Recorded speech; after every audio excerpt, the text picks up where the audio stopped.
Good afternoon, everyone. Although we're currently in different locations, I would like to begin by acknowledging the traditional owners of the lands on which we live and work. I pay my respects to their elders past and present, and to any elders who may be here today. I am Ruth Gormley, Senior Manager of Strategic Marketing at Creative Victoria, and my preferred pronouns are she and her. I want to welcome you all to this first in the Recovery Roadmap webinars. Creative Victoria is very proud to be working with Arts Hub to present these webinars as part of our Creative Exchange to share information that can help arts and cultural organisations in their thinking and planning as we move through and out of the pandemic shutdowns. Some housekeeping: this webinar is being live captioned. If you want to see the captions, just follow the link in the chat. You will need to be using Google Chrome for this to work. We are recording this session, so any questions you ask will be on record, and the recorded webinar will be available through Arts Hub and the Creative Exchange page on the Creative Victoria website. We'll be sending out a survey following the webinar, so please fill that in to let us know how we've gone and what you would like to see covered in future. I hope you enjoy the webinar, find it illuminating and useful. I'll now pass over to Richard Watts from Arts Hub, who will be moderating today's discussion. Richard. Thank you, Ruth. So hello and welcome to the first of our Recovery Roadmap webinars, What Will Post-Pandemic Audiences Look Like? I'm Richard Watts, Arts Hub's Performing Arts Editor, and I'm speaking to you today from Wurundjeri country in Melbourne. Our guest today is Tandy Palmer-Williams, Managing Director of Pattern Makers and an expert in connecting audiences with culture, creative and community causes. Tandy joins us from Guringai country in New South Wales. So as we emerge from the pandemic, audiences will be returning to theatres, galleries will be reopening, but will audiences still want to experience things in the same way? That's what we're going to discuss today. Some very quick housekeeping before I hand things over to Tandy. Please mute your microphones if you haven't already. And if you want to share the conversation on social media, we're using the hashtag Recovery Roadmap Webinars. Tandy, over to you. Thanks, Richard, and hello everyone. It's a real pleasure to be joining you today to talk about this question that's on all of our minds, and that is, what will audiences look like when they return? So I love a good question that's really clear, but this is a really tricky one because literally nobody knows, right? This is unprecedented times, as we've all heard over and over again.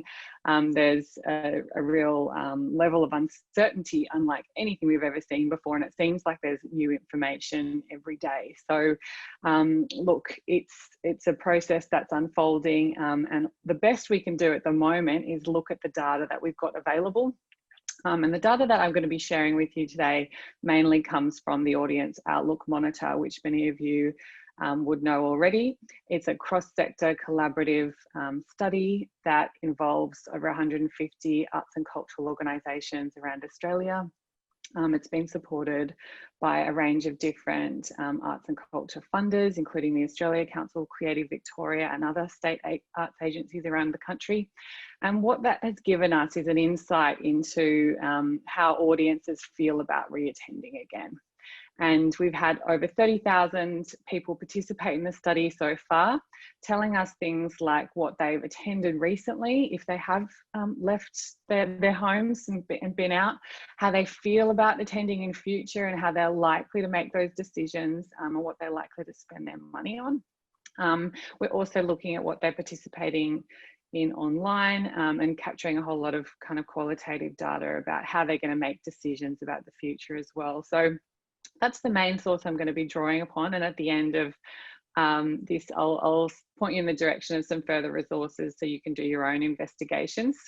But at the moment, basically, I'll just need the host to allow me to share my screen, because I'm going to show a few slides for us to talk through, if that's all right.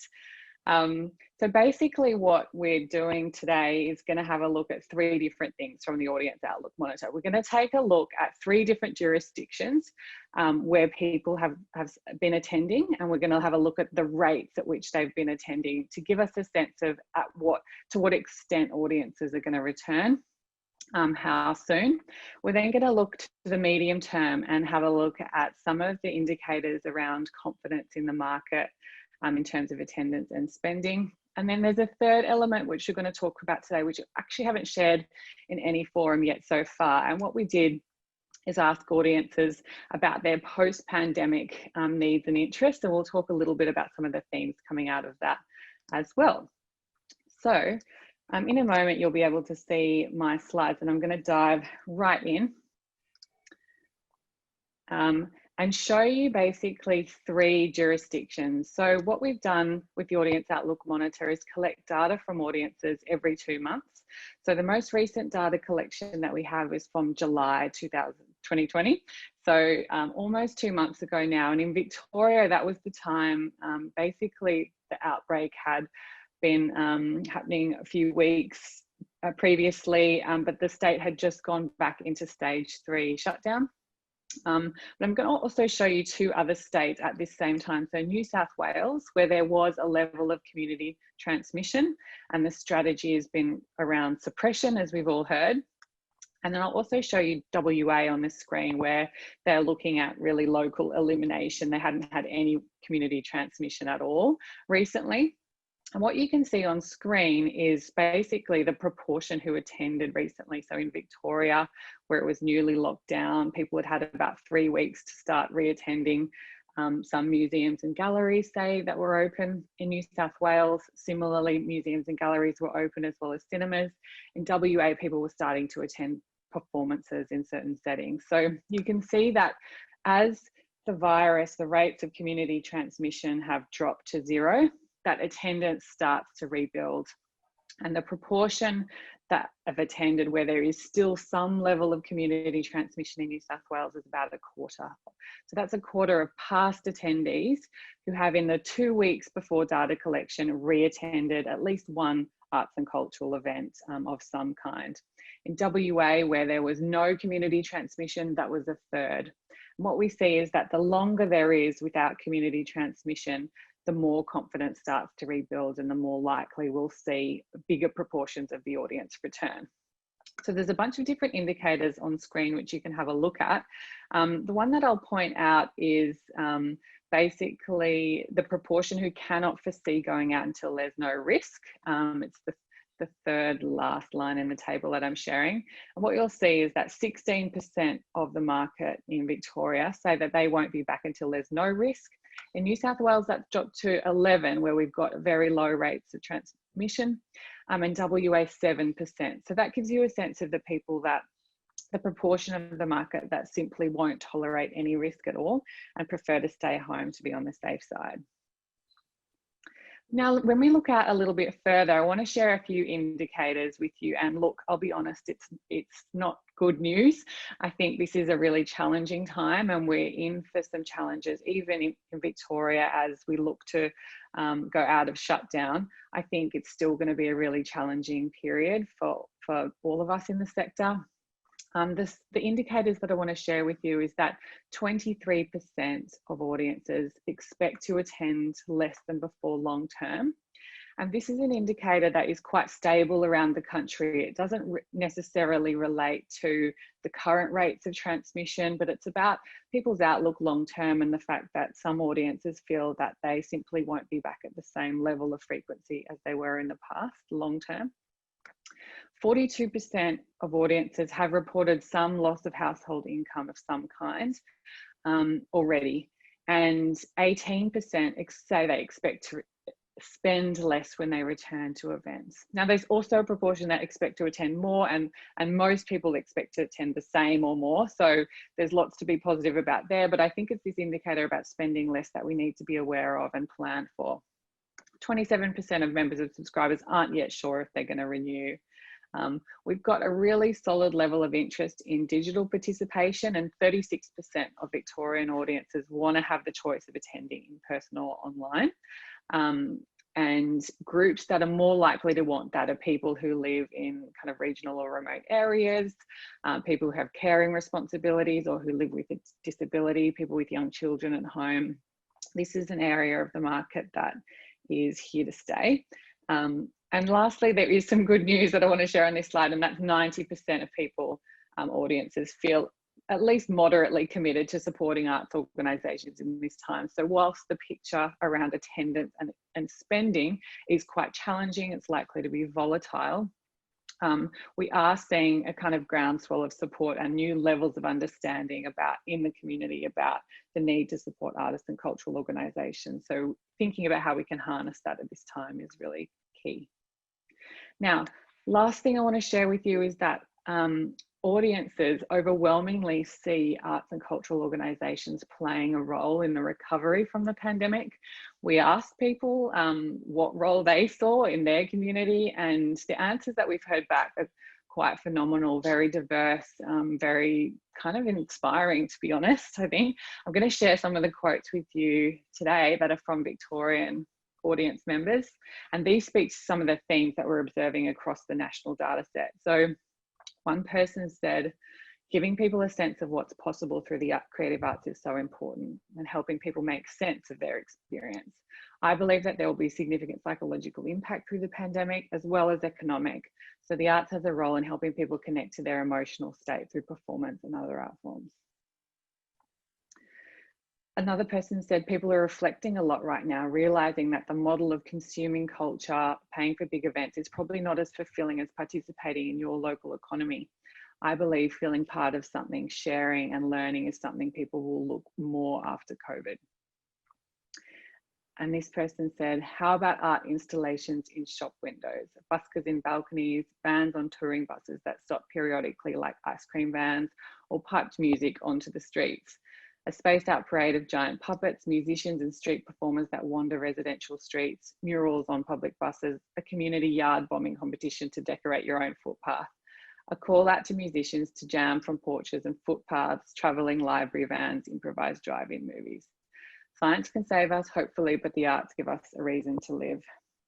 So you'll notice in some of these quotes themes around public events and public programming, freely accessible events that really are inclusive, themes as well in terms of well-being, in terms of connection, transformation, and social change really coming through very strongly. So they're all things to kind of think about as we imagine the post-pandemic world. So to summarise, what will audiences look like when they return? In the short term, I think we'll see attendance beginning to grow where the virus is suppressed and becoming more confident when it's eliminated locally. Part of the market won't return when even a small level of risk remains. Those people are the ones who feel vulnerable health-wise. They're more likely to be people who are older or who live with a disability, or have someone in their household who does. Many people have been financially affected and will spend cautiously. We haven't talked about ticket lead times in the time we've got today, but there is a degree of kind of wait and see around the country right now. So medium term, we need to plan for an era of volatility and behavioural change. So even if the health risks can be managed in Australia, we're less confident about what can be managed internationally, and the economic outlook everywhere is concerning. So it's an ideal time for us to be testing new models, finding solutions and harnessing support. It's less and less likely, in my opinion, that we're going to see the pandemic suddenly kind of end and life resumes as normal. I think more and more that we're looking at a transition to a kind of a new normal, and we need to be really thinking about adaptation. Long term, audiences will look to artists and cultural organisations to help their communities recover. There's a very strong awareness among our audience base, and think about over 30,000 people have participated, very much seeing a strong role for arts and cultural organisations long term. And there may be stronger interest in things like free events in public places which emphasise social connection and joy. So some questions for you. We're going to have time for some questions in a moment and a good discussion with Richard, but these are the questions which came to my mind. So what does success look like in an era of suppressed spending and attendance? What are the new ways to enable connection and creativity for fragmented audiences? What people and partnerships will help us connect with audiences in person and online? And what work can be done now during the metaphorical winter to see us thrive in the summer that comes afterwards? You can access more of the information from this study at the link that you see on screen. And there's also a dashboard where you can dig into the data for your particular jurisdiction and explore things that are interesting to you. For instance, some of you might like to dig into the detail on regional audience members. And if anyone's interested in that, we can talk about it in the questions. And if I can be of assistance at any point, my contact details are on screen here. You're more than welcome to take a screenshot and get in touch with me if you've got any questions coming out of today. And lastly, this is the quote I want to leave you with before we throw to discussion. And that is, creatives often lead in showing that there are a multitude of solutions when our normal ways are obstructed. They provide mediums of connection and unity and encourage empowerment through participation and personal discovery. I find that really inspiring, and I'm kind of looking forward to hearing what you've made of the data that we've gone through today and tackling some of your questions. Thanks, Richard. Great, thank you, Tandy. So we've been sent through a large number of questions as people were registering, which we'll come to in a moment. And we may have an opportunity for one or two of the additional questions that are being asked as we go live. But just to respond to some of the data and the statistics that you've shown us, the fact that, as you've said, 42% of people are reporting lost income and 18% expect to expend less. Can you speak to that kind of feeling that people will, they already believe they will be spending less money? Kind of what are the ramifications of that for the sector? Are we looking at organisations having to lower price points, for example, in order to try to woo some of that 18% kind of to spend more? Look, potentially, I think there's still room for experimenting at all price points. The fact is that we're going to see less on offer. So whilst some expect to attend more, many say they will spend at the same level or more, and they're likely to have less choices to spend their money on. So I think there's still room for us to be delivering at high price points, absolutely. There is a degree of caution around making commitments and spending money far in advance. So people are buying tickets for events, you know, a month out, 2 months out, but there's a sense of wait and see for events further beyond that, just of the risk of outbreaks, border closures, cultural tourism is likely to be affected for some time. But I think we should be brave about experimenting with at all levels, and not kind of dilute our offerings or only offer, you know, affordable things. There will be a market who are still in full-time paid employment at the same salary level and ready to spend. And we know that there is that really strong feeling of support, and many people are digging into their own pockets to make donations. So we've seen quite a strong level of success around pay what you can kind of offers, or donate for something you've experienced online. And we're seeing that level of donations. You know, some organisations have had the best year ever in terms of donations and fundraising. So it's definitely not something to you know, sneeze at. Having said that, as the economic recession deepens, I think we'll need to be looking in terms of our online offerings for audience-centric offers that really deliver value. And when we ask people what's worth paying for online, you know, a lot of people say they want to show their support for artists and organisations that they care about. So altruism is definitely a really strong motivator. But in terms of people who are making commitments and subscribing to platforms or signing up for 12 months of guitar lessons or whatever it is, we see things like good value, flexibility, and accessibility really coming out. So the quality of our offerings online and what value we can deliver to an audience. I think it's good to be doing the long-term planning around that. And I think learning and education is obviously a really strong theme. We saw in the latest National Arts Participation Survey out from the Australia Council last week that creative participation is one of the strongest trends of our time. And certainly we've seen that in the pandemic, people wanting to skill up, learn new skills, rediscover old hobbies. And so I think tapping into that as a revenue stream is wise. Right. Something else that certainly one of the heartening elements of the slides you were presenting, the fact that there's a strong sense of local participation and the importance of participating locally. Kind of what can you extrapolate from that in terms of the way that organisations, kind of large, small, medium, and everything in between, can kind of harness that sense of locality more effectively? Yeah, so a couple of things to note there. I mean, obviously, one of the trends in the data set is that people are more comfortable to visit spaces and events that A, have smaller numbers of people, but also less density. So density is obviously the key thing, and a lot of people still care about social distancing. So I think short and medium term, we need to still be thinking with that framework of social distancing and density and how we can manage that and put people at ease.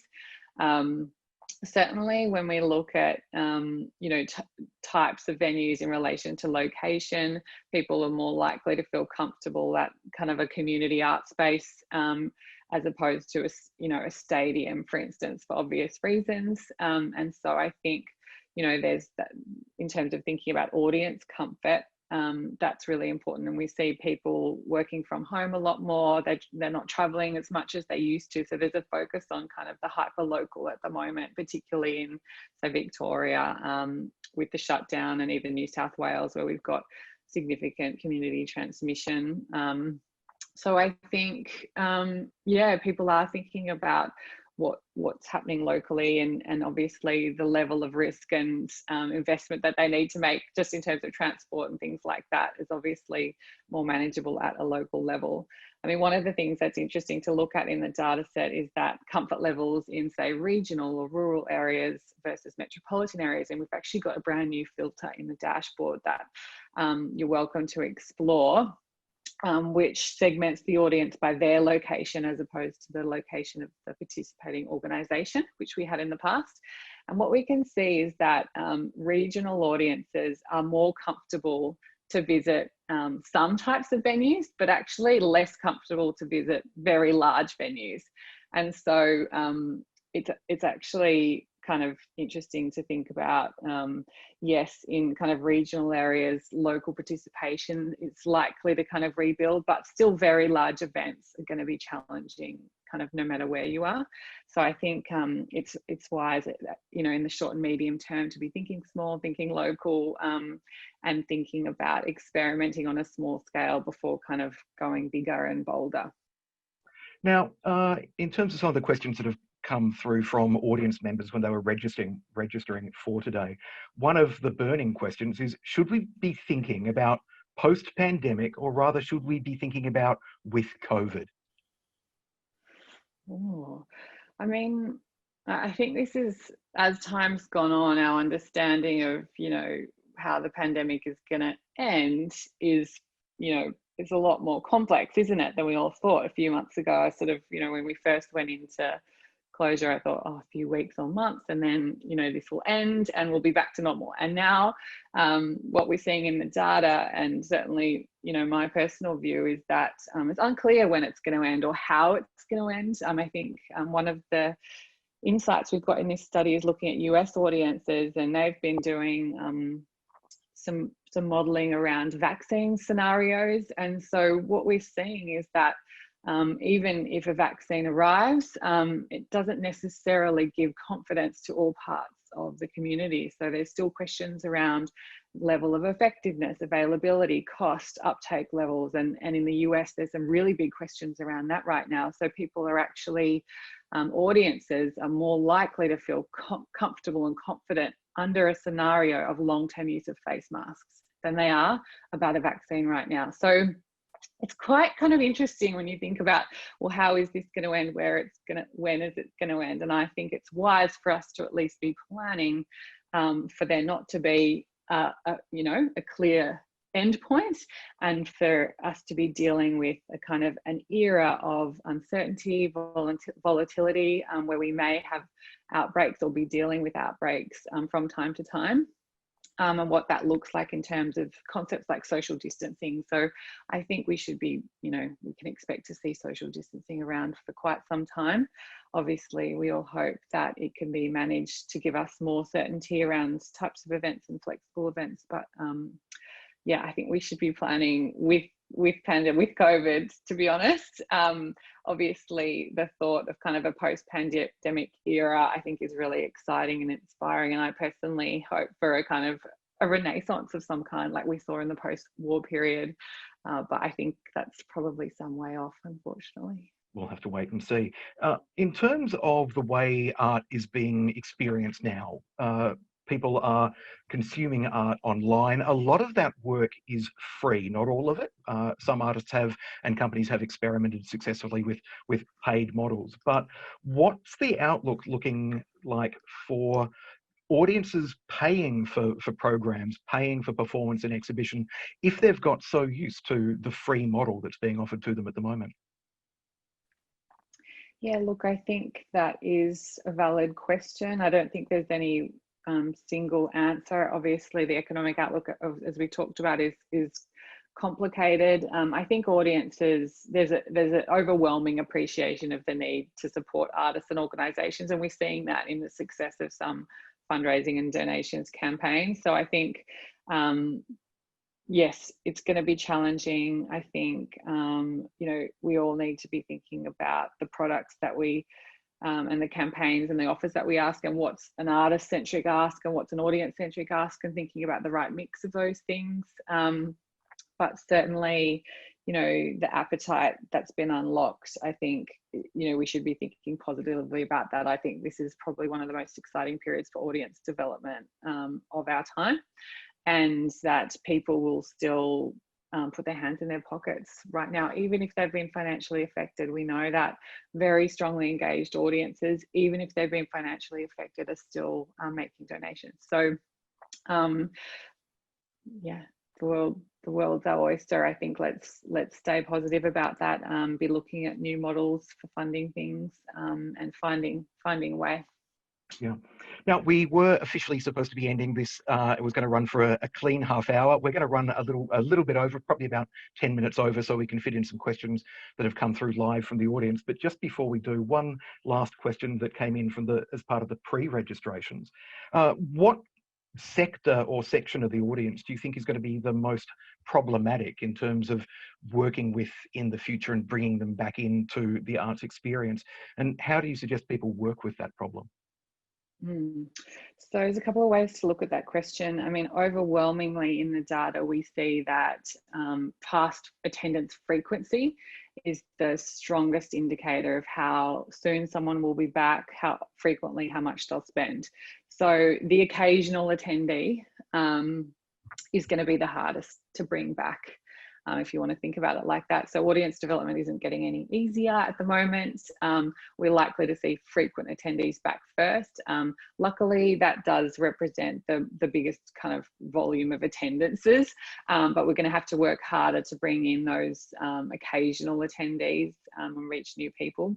Other groups that we are going to find challenging, you know, on average, people who live with a disability, are less likely to say they'll be back in person. Although, you know, that's not to say all people who experience a disability will be that way, but they're more likely than average to say that they'll stay away, as do people who, you know, have a serious health vulnerability or in their household, or, you know, and those tend to include people who are older as well. So they're going to be tougher to bring back. I think we need to be thinking about our virtual programs as part of access right now. You know, it's a way that we're able to reach a larger audience than before. In some areas, we're able to reach geographically, you know, a broader range of areas that way, and offer access to our programs, you know, for people who have all kinds of access challenges. So I'd say virtual is the way to be thinking about that, and really thinking about the mix of things that we do and how we can serve different audiences with different parts of our offering. To pick up that question of the virtual experience, a question that's come through just a short time ago, is there data of how people are viewing online streamed performances or events? Are they viewing them on their phone, tablet, computer, or with the full sound and vision experience of a TV, for example? So the most common way that people are engaging is on their mobile phone, seeing things that come up in social media. It's less common but still really exciting to see, you know, what we call like a big screen experience at home, where someone might be using their smart TV to access a streamed experience. But I think there's a real opportunity for us to be educating our audiences around how to get the best possible experience from streamed events or online offerings. And so it's not always on, you know, our phone in the middle of the day where we might be swiping just to have a little browse. So I think it's good to be thinking about what's the intention with different aspects of our content or our offering. And then really helping to guide our audience about, you know, to have the best experience with this. Why not, you know, use AirPlay to show it on your Apple TV, or there's a whole range of different ways that people can set themselves up. I think what we're going to be seeing, as you know, many of us in the sector are thinking about our tech, our skills, our kit to you know, raise the bar on the quality of what we're doing online. I think audiences are also thinking that way in terms of upgrading their home systems, and the more we can do to support particularly older members of our audience to have a great experience. We know that older audiences are more likely to pay to make donations, and they're more likely to pay more. So basically they're a really important group revenue wise, and so the more we can be doing to help them grow their confidence and experience what we've got on offer online, I think that's, you know, well worth the investment. Yeah. Another question that came in recently in regard to higher price points for arts experiences: is there concern about potentially locking out those who already have limited disposable income and alienating certain groups of the market? Oh, look, that's a question always at any time. I think right now, you know, there's just potentially even more people who are under financial pressure, but that's a question at any point. You know, that's a valid question to be asking. I think depending on, you know, the size of your organization, your funding situation, that you need to be making decisions about what you're aiming for, who your target is for different parts of your offering. And, you know, from a marketing point of view, I think it is really good to have a target market for different offerings, and not be trying to serve everyone with everything. So I think, you know, my personal view is that you should segment and target, and really aim to serve your chosen segment really well. Obviously, larger organizations can have a portfolio approach where they have, you know, free option, freely accessible things, and then certain paid offers. Or you might decide that it's important for you and your mission that you're going to make everything available for free. And if you're able to do that, then that's fantastic. So yeah, obviously price points, target markets and accessibility are all really complex questions at any time. Yeah. Sandy, I'm getting the signal that we will need to wrap up in a moment, so thank you very much for your time. We will have the transcript of this conversation and the video up on Arts Hub by the end of the week. And a reminder that next week at the same time, which was 1 p.m. Australian Eastern Standard Time, our webinar number 2 will be looking at reaching new audiences in a time of crisis, with guests from Yarra Valley Writers Festival and the La Trobe Regional Gallery. Thank you for your time, and we'll see you next week.